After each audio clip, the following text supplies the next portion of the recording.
Everyone, welcome to the teaching biology. मैं हूं श्रद्धम बस्टा और आज हम लोग सीखेंगे डीएनए रिपेयर सिस्टम। तो डीएनए में रिपेयर कैसे होता है उस सारे सिस्टम को हम लोग देखेंगे। पहले हम लोग को ये जानना जरूरी कि डीएनए में रिपेयर का ज़रूरत ही क्यों पड़ा। डीएनए में रिपेयर का ज़रूरत क्यों पड़ा? तो डीएनए में कहीं ना कहीं डैमेज हुआ होगा, इसीलिए उसको रिपेयर का ज़रूरत हुआ। तो पहले हम लोग को ये पता होना चाहिए कि डीएनए डैमेज कैसे हो जाता है। डीएनए में डैमेज कैसे होता है? तो डीएनए में डैमेज जो होता है, अगर मान लीजिए कि उसमें कुछ अल्टरेशन हो गया उसके केमिकल स्ट्रक्चर में, जो डीएनए का केमिकल स्ट्रक्चर है, जो उसमें न्यूक्लियोटाइड का बॉन्ड है, उसमें अगर कुछ चेंज हो गया या फिर उसका फॉस्फोडाइस्टर बैकबोन जो है वो अगर उसमें कुछ ब्रेक आ गया या कुछ मिसिंग हो गया, तो क्या होता है कि डीएनए में डैमेज हो जाता है। अब अगर उस डीएनए को डैमेज ही छोड़ दिया जाए और वो रिप्लिकेशन होते रहेगा तो उसका कॉपी बनते रहेगा, तो डैमेज का कॉपी बनेगा। तो उससे क्या हो जाएगा कि अगर रिपेयर नहीं किया जाए डैमेज पोर्शन को, तो क्या होगा, म्यूटेशन कॉज हो जाएगा। और वो म्यूटेशन क्या होगा कि डीएनए क्या होता है, जेनेटिक मटेरियल होता है, वो इनहेरिट होगा, पेरेंट्स से ऑफस्प्रिंग में जाएगा। तो वैसे ही म्यूटेशन ही फॉर्म जो है इनहेरिट होते जाएगा।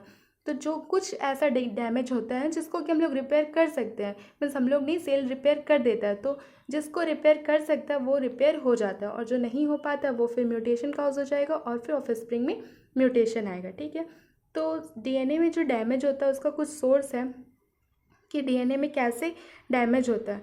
दो टाइप का डैमेज देखने मिलता है, एक तो एक्सोन्यूक्लियस और दूसरा इंडोन्यूक्लियस। एक्सोन्यूक्लियस में भी टू टाइप है, एक फिजिकल और एक केमिकल। फिजिकल में रेडिएशन, आयनिक रेडिएशन से डैमेज हो सकता है, या यूवी रे से डैमेज हो सकता है, एक्सरे से डैमेज हो सकता है। और केमिकल में कार्सिनोजेनिक, कैंसर कॉजिंग एजेंट से, या फिर एरोमेटिक हाइड्रोकार्बन, या कुछ प्लांट टॉक्सिन होता है जिसको अफ्लाटॉक्सिन कहते हैं, उस सब से भी डैमेज देखने को मिलता है। और इंडोजीनियस में क्या होता है, इंडोजीनियस में सेलुलर मेटाबॉलिज्म से या फिर बायोकेमिकल रिएक्शन हो गया, या जब डीएनए का रेप्लिकेशन हो रहा है, रेप्लिकेशन के ही टाइम में कुछ एरर आ जाता है, तो वो सारा इंडोजीनियस प्रोसेस होता है। या फिर bye reacting oxygen species ROS भी बोलते हैं, इससे भी देखने को मिलता है कि डैमेज हो गया। उस डैमेज, इस सारे टाइप के डैमेज को डीएनए जो है रिपेयर कर देता है। तो रिपेयर करने का मतलब क्या हुआ कि ये जो है, जब डीएनए का रिपेयर होता है वो कोई एक सिंगल प्रोसेस नहीं है, ये कलेक्शन ऑफ प्रोसेस है। इसके द्वारा पहले डीएनए सेल जो है आइडेंटिफाई करता है कि किस टाइप का डैमेज है। ठीक है, वो किस टाइप का डैमेज, उसको करेक्ट किया जा सकता है कि नहीं किया जा सकता। तो आइडेंटिफाई करने के बाद उसको करेक्ट करता है डैमेज को, जो अगर डैमेज रिपेयर होने लायक है तो रिपेयर करता है। अब रिपेयर करने का भी बहुत सारा प्रोसेस है। पहला तो दो टाइप है, पहला ड्यूरिंग रेप्लिकेशन और आफ्टर रेप्लिकेशन। जब रेप्लिकेशन चल रहा हो, जिस समय रेप्लिकेशन हो रहा हो, उस समय में भी क्या होता है कि डीएनए में रिपेयर होता है। तो वो रिपेयर का सिस्टम क्या है, प्रूफ रीडिंग। प्रूफ रीडिंग, जब डीएनए में रेप्लिकेशन चल रहा है तो जैसे एडेनिन के साथ क्या बाइंड करता है, थायमिन डबल बॉन्ड से, और अगर साइटोसिन की बात करें तो वो ग्वानिन से ट्रिपल बॉन्ड से पेयरिंग करता है। ठीक है, तो अगर मान लीजिए कि रॉन्ग कोई दूसरा बेस पेयर आ गया, तो वो अगर प्रूफ रीडिंग में चेक हो गया तो वहाँ पे रेप्लिकेशन के टाइम में ही ठीक हो जाएगा। और अगर मान लीजिए कि वो नहीं, रेप्लिकेशन के टाइम में नहीं, प्रूफ रीडिंग में ठीक नहीं हो पाया, या फिर मान लीजिए कि जब डीएनए बन गया उसके बाद, जैसे कि सोर्स था डीएनए डैमेज का, कुछ कॉजेटिव एजेंट थे, उससे मान लीजिए कि अगर डैमेज हुआ, इन सारे से डैमेज हुआ है, रेप्लिकेशन के बाद हुआ है, तो उसके लिए कुछ प्रोसेस है जो कि है direct repair, excision repair. Excision repair दो टाइप का होता है, एक होता है बेस एक्सीजन रिपेयर और एक होता है न्यूक्लियोटाइड एक्सीजन रिपेयर। उसके बाद है मिसमैच रिपेयर। मिसमैच रिपेयर में वही होगा कि अगर न्यूक्लियोटाइड का जो पेयरिंग हो रहा है एडेनिन का थायमिन से और साइटोसिन का ग्वानिन से, उसकी जगह कुछ और का पेयर बन गया है, तो वो मिसमैच रिपेयर से ठीक हो जाएगा। अगर प्रूफ रीडिंग के टाइम नहीं ठीक हो पाया या फिर बाद में डैमेज हुआ, तो वो सारे ठीक कर देता है आफ्टर एप्लीकेशन। नेक्स्ट है रिकम्बिनेशन रिपेयर और repair of double standard DNA break. तो हम लोग एक एक करके देखेंगे। उससे पहले ये देख लेते हैं कि डीएनए का जो डैमेज का टाइप है और किस टाइप का डैमेज को कौन सा रिपेयर मैकेनिज्म हेल्प करता है। ठीक है, तो मिथाइलेटेड हो गया या फिर O6N7 ग्वानिन मिथाइलेटेड है, तो ये वाला मिथाइल ग्रुप अगर ऐड हो गया तो वो डायरेक्ट रिपेयर सिस्टम से ठीक हो जाएगा। ठीक है, सिर्फ मिथाइल ग्रुप को हटा देता है और ये फिर ठीक हो जाता है डायरेक्ट रिपेयर सिस्टम से। दूसरा ऑक्सीडाइज या डीएमिनेटेड बेस। डीएमिनेटेड मीन्स एमिनो ग्रुप का हट जाना, अमीनो ग्रुप हट गया तो इसमें बेस एक्सीजन रिपेयर से इसको ठीक किया जा सकता है। तीसरा है बल्कि डीएनएलेशन या फिर डीएनए प्रोटीन एडक्ट, इसको न्यूक्लियोटाइड एक्सीजन रिपेयर से ठीक करते हैं। हम लोग देखेंगे कैसे ठीक करते हैं। फिर है मिसमैच बेस, तो ये मिस जैसा नाम है उसी तरह से इसका रिपेयर मैकेनिज्म का भी नाम है मिसमैच रिपेयर। नेक्स्ट है double standard DNA break. Double standard DNA break को 3 तरह से ठीक किया जा सकता है, non homologous end joining, homologous end recombination और सिंगल स्टैंडर्ड एनीलिंग। ठीक है, तो देखिए पहला था प्रूफ रीडिंग। प्रूफ रीडिंग क्या होता है कि जब डीएनए में रेप्लिकेशन होते रहता है उसी टाइम पे जो है उसको चेक करता है डीएनए, कहीं अगर मान लीजिए कि डैमेज है या फिर इनकरेक्ट पेयरिंग हो गया तो उसको रॉन्ग न्यूक्लियोटाइड अगर आकर के जुड़ रहा है तो उसको उसी समय पे पॉलीमरेज जो है वो हटा करके और राइट न्यूक्लियोटाइड को ऐड कर देता है। ठीक है, तो यहाँ पे प्रोकैरियोटिक के साथ में अगर प्रोकैरियोटिक केस की बात करें तो 3 तरह का डीएनए पॉलीमरेज होता है। एक है डीएनए पॉलीमरेज 1, दूसरा डीएनए पॉलीमरेज 2 और तीसरा डीएनए पॉलीमरेज 3। जैसा कि नाम है पॉलीमरेज, तो पॉलीमराइजेशन का तो एक्टिविटी रहेगा ही, पॉलीमरेज के साथ साथ एक्सोन न्यूक्लियस एक्टिविटी भी शो करता है। ठीक है, तो डीएनए पॉलीमरेज 1 के पास 3' to 5' यानी 3' to 5' प्लस 5' to 3' दोनों प्राइम में देखने मिलता है। 3' से 5' और फिर 5' से 3' दोनों टाइम में प्राइमर रिमूवल का काम करता है। ठीक है, प्राइमर रिमूवल का काम करेगा डीएनए पॉलीमरेज 1।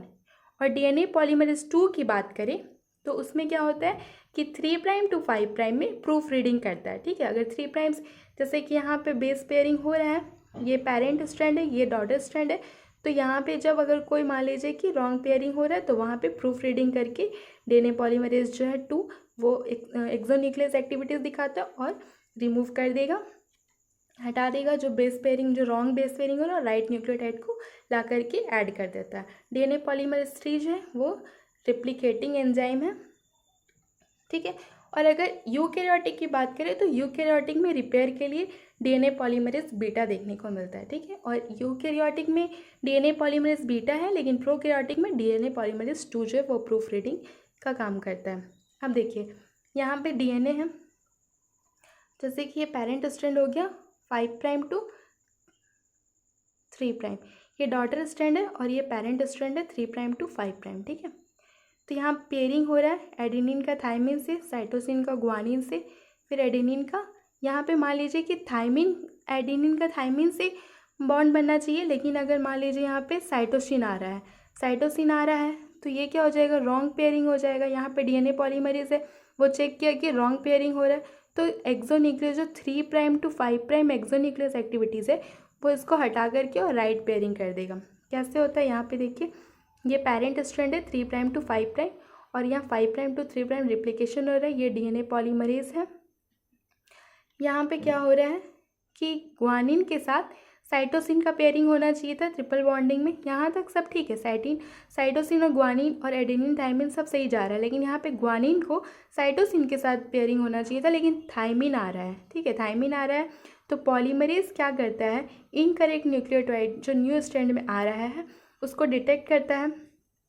यहाँ पे ऐड होने जा रहा था, पॉलीमरेज जो है ऐड कर रहा था इनकरेक्ट न्यूक्लियोटाइड को न्यू स्ट्रैंड में। ठीक है, तो न्यू स्ट्रैंड में यहाँ पे थायमिन को ऐड कर रहा है ग्वानिन के साथ, तो पॉलीमरेज डिटेक्ट किया कि अरे ये तो बेस पेयर में मिसपेयर्ड हो रहा है, यहाँ पे ग्वानिन को साइटोसिन के साथ पेयरिंग करना चाहिए था। तो फिर क्या होता है कि पॉलीमरेज जो है वो 3' to 5' एक्सोन्यूक्लियस एक्टिविटी से यहाँ पे थायमिन को रिमूव कर देता है, क्योंकि वो इनकरेक्ट न्यूक्लियोटाइड है, और फिर साइटोसिन को ला करके ऐड कर देगा। ठीक है, नेक्स्ट है direct repair system. Direct repair system जो है ये रेप्लिकेशन हो गया, आफ्टर रेप्लिकेशन के बाद का प्रोसेस है।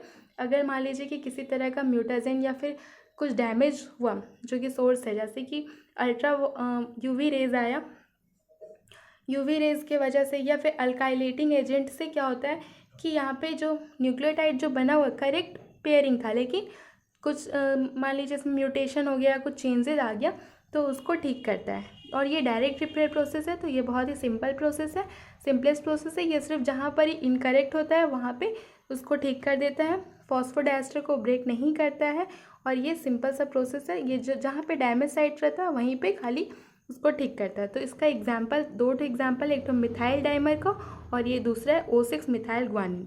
तो मिथाइल डाइमर की पहले बात कर लेते हैं। मिथाइल डाइमर का फॉर्मेशन, मिथाइल डाइमर कहने का मतलब है, sorry thymine dimer, thymine dimer कहने का मतलब है कि थाइमिन के आपस में ही बॉन्ड हो जाता है। थाइमिन को क्या एडेनिन के साथ बॉन्डिंग करना चाहिए डबल बॉन्ड से, लेकिन जैसे देखिए यहाँ पे थाइमिन है, यहाँ पे थाइमिन है तो थाइमिन को डबल बॉन्ड करना चाहिए एडेनिन के साथ, लेकिन थाइमिन बगल बगल आपस में थाइमिन थाइमिन में ही डाइमर बना देता है। तो थाइमिन जब आपस में डाइमर बना देता है तो क्या होता है, ये कब होता है, जब यूवी रेडिएशन होता है, तो उसकी वजह से थाइमिन में डाइमर का फॉर्मेशन हो जाता है। तो इसको ठीक कौन करता है, डीएनए पॉलीमरेज। ठीक है, डीएनए पॉलीमरेज जो है इस, सॉरी डीएनए फोटोलाइएज, डीएनए फोटोलाइएज जो है वो क्या करता है, इसको रिमूव कर देता है। दूसरा है O6 मिथाइलोग्वानिन। O6 मिथाइलोग्वानिन क्या है कि देखिए, गुआनिन का स्ट्रक्चर जो होता है, गुआनिन में क्या होता है, मिथाइल ग्रुप आकर के जुड़ जाता है। मिथाइल ग्रुप जब जुड़ जाता है तो क्या हो गया कि इसमें अल्काइलेटिंग एजेंट आया जो कि मिथाइल ग्रुप को जोड़ दिया। अब गुआनिन का काम है कि गुआनिन पेयर करता है साइटोसिन के साथ ट्रिपल बॉन्डिंग में।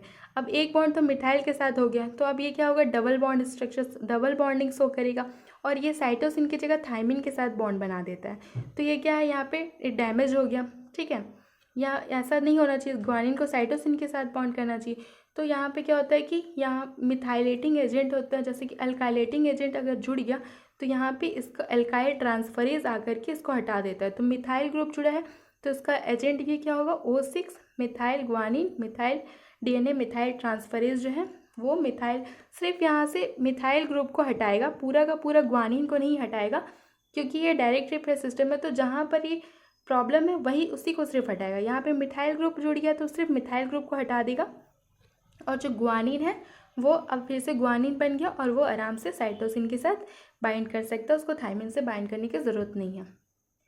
देखिए ये जैसे डीएनए का स्ट्रक्चर है, डीएनए का स्ट्रक्चर, पहले हम लोग डाइमर की बात कर ले। यहाँ पे थाइमिन डाइमर जो है, थाइमिन डाइमर कैसे बना, तो यहाँ पे थाइमिन है, यहाँ भी थाइमिन है, इसको डबल बॉन्ड करना है एडेनिन के साथ, इसको डबल बॉन्ड करना है एडेनिन के साथ। ठीक है, लेकिन जब यूवी रेडिएशन आया, यूवी रेडिएशन आया तो ये जो डीएनए है इसमें क्या हो गया कि थाइमिन थाइमिन आपस में ही बॉन्डिंग कर लिया। तो आपस में बॉन्डिंग कर लिया तो यहाँ ये जो स्ट्रक्चर है यहाँ पे किंग का फॉर्मेशन हो गया, किंग का फॉर्मेशन हो गया। तो एक तरह से सिग्नल भी शो करता है कि यहाँ डैमेज हो गया है। तो जब डैमेज हो जाता है तो फिर क्या होता है कि यहाँ पे फोटोलाइटिक एंजाइम आता है, फोटोलाइसिस आता है, और ये क्या होता है, ब्लू लाइट के प्रेजेंस में ये रिएक्शन को रिवर्स कर देता है। यहाँ पे किंग जो फॉर्मेशन हो गया है वो हट जाता है और फिर से एडेनिन जो है थाइमिन के साथ बाइंड कर लेता है। ठीक है, ये डायरेक्ट प्रोसेस होता है। ये देखिए यहाँ पे जैसे कि एडजेसेंट थाइमिन है, एडजेसेंट थाइमिन है, यूवी रेडिएशन के वजह से यहाँ पे थाइमिन का डाइमर फॉर्म हो गया, थाइमिन डाइमर फॉर्म हो गया। लेकिन जब photolyase in presence of blue light के प्रेजेंस में ये रिएक्शन फिर से ठीक हो जाएगा और थाइमिन थाइमिन एडजेसेंट में आ जाएगा, वो डाइमर का फॉर्मेशन नहीं करेगा, डायरेक्ट प्रोसेस है। दूसरा था आपका एल्कालाइटिंग एजेंट के थ्रू। तो जैसे यहाँ पे ग्वानिन है, ये फॉस्फोडाइज, ये बैकबोन है, तो यहाँ पे ग्वानिन जो है, ग्वानिन के 6 पोजीशन पे मिथाइल ग्रुप आके जुड़ गया। अब मिथाइल ग्रुप आके जुड़ गया तो ग्वानिन जो साइटोसिन के साथ बाइंड किया था, अब वो रेप्लिकेशन के टाइम पे ग्वानिन जो है साइटोसिन की जगह थाइमिन के साथ बाइंड करने लगेगा। ठीक है, तो ये क्या है कि ये म्यूटेशन कॉज कर देगा अगर रिपेयर नहीं हुआ तो इसका रिपेयर हो जाता है। ये एल्काइल ट्रांसफरेज है, एल्काइल ग्रुप को हटा देता है, पूरा का पूरा ग्वानिन नहीं हटता है, सिर्फ एल्काइल ग्रुप को हटाया जाता है और ये फिर क्या करता है, साइटोसिन के साथ बाइंड कर लेता है और ये रिपेयर हो गया। ठीक है, अब एक्सीजन रिपेयर की बात करें तो एक्सीजन रिपेयर में क्या होता है कि जो डैमेज है एक या एक से ज़्यादा बेस पेयर का, तो उसको ठीक किया जाता है। और ये जो है इसमें क्या होता है कि डायरेक्ट रिपेयर नहीं है, ये इसमें कुछ काटना चाटना पड़ता है। एक्सीजन होता है, जो डैमेज साइड है उसको हटा दिया जाता है और फिर जो है करेक्ट न्यूक्लियोटाइड को फिर से रिसिंथेसिस कर देता है डीएनए पॉलीमरेज से। और इसका टाइप जो है 2 टाइप का होता है, एक तो बेस एक्सीजन रिपेयर और दूसरा न्यूक्लियोटाइड एक्सीजन रिपेयर। अब बेस एक्सीजन रिपेयर और न्यूक्लियोटाइड एक्सीजन रिपेयर क्या है, तो अगर बात करें फॉस्फेट है, ठीक है, फॉस्फेट से आपका राइबोस शुगर जुड़ा हुआ है, डीएनए तो डीऑक्सी राइबोस शुगर, और यहाँ पे एक बेस है, ये बेस है। ठीक है, तो बेस एक्सीजन रिपेयर में सिर्फ बेस का रिमूवल होगा, ये जो बेस है उस बेस का ही रिपेयर होगा और किसी चीज़ का रिपेयर नहीं होना है तो बेस हट जाएगा। तो बेस कैसे हटेगा, यहाँ पे शुगर और बेस के बीच में बॉन्ड है तो ये कैसा बॉन्ड हो जाएगा, एन ग्लाइकोसिडिक बॉन्ड हो जाएगा। एन ग्लाइकोसिडिक बॉन्ड है तो इस बॉन्ड को सिर्फ हटाएगा, कट करेगा, यहाँ से एक्सीजन करेगा और ये रिपेयर कर देगा अगर मान लीजिए कोई रॉन्ग बेस पेयरिंग हो गया तो। लेकिन न्यूक्लियोटाइड बेस पेयर में क्या होता है, देखिए एक चीज़ बता दें, जैसे ये बेस है, नाइट्रोजनस बेस है और ये शुगर है, शुगर और बेस को मिला करके हम लोग कहते हैं न्यूक्लियोसाइड। ठीक है, याद करना चाहे तो शुगर साइड इस तरह से याद कर सकते हैं। शुगर और बेस पेयर को न्यूक्लियोसाइड बोलते हैं, लेकिन अगर उसमें फॉस्फेट भी आके जुड़ जाए तो इस पूरे को कहते हैं न्यूक्लियोटाइड। ठीक है, फॉस्फेट भी जुड़ गया तो उसको कहते हैं न्यूक्लियोटाइड। अब यहाँ पे जहाँ बेस एक्सीजन रिपेयर है तो वहाँ तो सिर्फ बेस को एक्सीजन करेगा, बेस को हटा देगा, जो कि एन ग्लाइकोसिडिक बॉन्ड को ब्रेक करता है। ठीक है, लेकिन अगर जब बात करें न्यूक्लियोटाइड एक्सीजन की तो न्यूक्लियोटाइड में क्या होगा कि फॉस्फेट, शुगर और बेस तीनों मिला करके न्यूक्लियोटाइड बनता है। तो पूरा का पूरा न्यूक्लियोटाइड का जब एक्सीजन होता है तो उसको कहते हैं न्यूक्लियोटाइड एक्सीजन रिपेयर। ओके, तो देखिए बेस एक्सीजन रिपेयर में क्या होता है कि इसमें क्या होता है, रिमूवल होता है डैमेज बेस का, है ना, डैमेज बेस का रिमूवल हो जाता है। और ये क्या सिर्फ माइनर, जैसे डैमेज हो गया, मान लीजिए अल्काइलेशन हो गया, यानी अल्काइल ग्रुप आके जुड़ गया, या फिर डीएमिनेशन हो गया, अमीनो ग्रुप हट गया है। अगर किसी अमीनो एसिड, अगर किसी नाइट्रोजन बेस से अमीनो ग्रुप हटा हुआ है तो क्या होगा, उसका स्ट्रक्चर में चेंज हो जाएगा। ऐसे म्यूटाजेनिक एजेंट को रिमूव कर देता है बेस एक्सीजन रिपेयर। और इसके लिए रिक्वायरमेंट होता है बहुत सारे एंजाइम जो है, कॉम्बिनेशन ऑफ एंजाइम, एक ही एंजाइम से नहीं होता है। तो इसके लिए आपको 4 एंजाइम का ज़रूरत होगा। पहला है डीएनए ग्लाइकोसाइलेज, दूसरा है एपी एंडोन्यूक्लियस, तीसरा है डीएनए पॉलीमरेज 1 और चौथा है डीएनए लाइगेज। तो डीएनए ग्लाइकोसाइलेज का क्या काम है, डीएनए ग्लाइकोसाइलेज, लेज लगा हुआ है कटेगा यहाँ पे, ग्लाइकोसाइलेज क्या करेगा, डीएनए ग्लाइकोसाइलेज एन ग्लाइकोसिडिक बॉन्ड को ब्रेक कर देगा। ठीक है, अब जब ग्लाइकोसाइडिक बॉन्ड को ब्रेक कर दिया, वहाँ से बेस हट गया, तो वो बेस हो सकते हैं या तो प्यूरिन हो या पिरामिडिन हो। पिरामिडिन हो तो प्यूरिन या पिरामिडिन हट जाएगा, यानी एब्सेंट हो गया। तो प्यूरिन को या पिरामिडिन को पी लिखते हैं अगर हम लोग, तो उसके एब्सेंट को क्या बोलेंगे, ए प्यूरिनिक या ए पिरामिडिक साइट। ठीक है, एपी साइट जनरेट हो जाता है जब डीएनए ग्लाइकोसाइलेज जो है प्यूरिन या पिरामिडिन को कट करके हटा देता है, यानी कि बेस को हटा दिया, तो वहाँ पे एपी साइट जनरेट हो जाएगा। वो पूरा फॉस्फोडाइस्टर जो बैकबोन है उसको नहीं हटाता है, सिर्फ जो है बेस को हटाता है, तो एपी साइट जनरेट हो जाता है। अब उस एपी साइट में क्या हो जाएगा कि वहाँ पे दिखेगा कि वहाँ पे गैप हो गया, तो वो एपी एंडोन्यूक्लियस आएगा और वो क्या करेगा, बैकबोन को हटा देगा, वहाँ का जो बैकबोन है उसको हटा देगा। अब वहाँ गैप आ गया तो गैप का फिलिंग कौन करेगा, डीएनए पॉलीमरेज 1 जो है वो राइट न्यूक्लियोटाइड को वहाँ जोड़ देगा और फिर डीएनए लाइगेज जो है पूरा बैकबोन को जोड़ देगा। जैसे देखिए यहाँ पे डीएमिनेटेड साइटोसिन है, साइटोसिन से अमीनो ग्रुप हट गया, साइटोसिन से अमीनो ग्रुप जब हट जाएगा तो उसका स्ट्रक्चर जो यूरासिल की तरह दिखेगा। अब यूरासिल जो है, साइटोसिन पहले था तो वो ग्लाइसिन के साथ बॉन्ड बनाया था, लेकिन जब यूरासिल हो गया है तो यूरासिल क्या होगा, एडेनिन के साथ बॉन्ड बनाया जाएगा। तो यहाँ पे क्या होगा कि यूरासिल जो है वो डीएमिनेटेड साइटोसिन है, तो यहाँ से इस बेस को हटा दिया जाएगा क्योंकि डैमेज हो गया है। तो इसको हटाने के लिए यूरासिल है तो क्या होगा, यूरासिल डीएनए ग्लाइकोसाइलेज आएगा और इसको यूरासिल को हटा देगा। अब क्या होगा, वहाँ पे गैप बन जाएगा, तो डीएनए हेलिक्स जो कि मिसिंग बेस है, यहाँ पे अब क्या होगा, एपी एंडोन्यूक्लियस आएगा और फॉस्फोडाइस्टर ये रिमूव कर देगा शुगर फॉस्फेट बैकबोन को। अब यहाँ पे गैप हो गया, गैप को फिलिंग करेगा डीएनए पॉलीमरेज और लाइगेज आकर के ये बॉन्ड को जोड़ देगा और राइट साइटोसिन को डीएनए पॉलीमरेज ऐड कर देगा और लाइगेज जो है वो बॉन्ड बना देगा। आई होप कि आपको समझ में आया होगा बेस एक्सीजन रिपेयर। अब न्यूक्लियोटाइड एक्सीजन रिपेयर हम लोग नेक्स्ट वीडियो में देखेंगे। तो अगर आपको ये वीडियो समझ में आया तो लाइक कीजिए, कमेंट कीजिए, फ्रेंड के साथ शेयर कीजिए और चैनल को सब्सक्राइब कीजिए। Thank you, thanks for watching.